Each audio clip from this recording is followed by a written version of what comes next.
राधे राधे, जय श्री श्याम। देखो दोस्तों, इंडिया की तरह बिल्कुल कितना क्या बोलते हैं हिंदी में, कोहरा पता नहीं, लेकिन फग ये देख लीजिए। और अभी बज गई है यहाँ की सुबह 7। हम लोग जा रहे हैं ड्यूटी।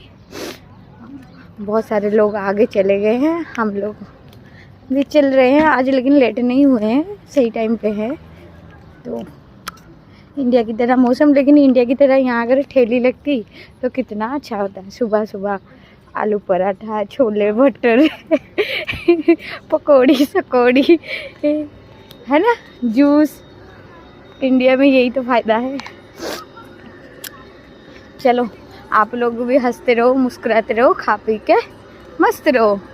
हम लोग जा रहे हैं ड्यूटी। ड्यूटी के आने के बाद देखा जाएगा, अगर पेशेंस रहेगी तो ब्लॉग बनेगी, नहीं तो नहीं।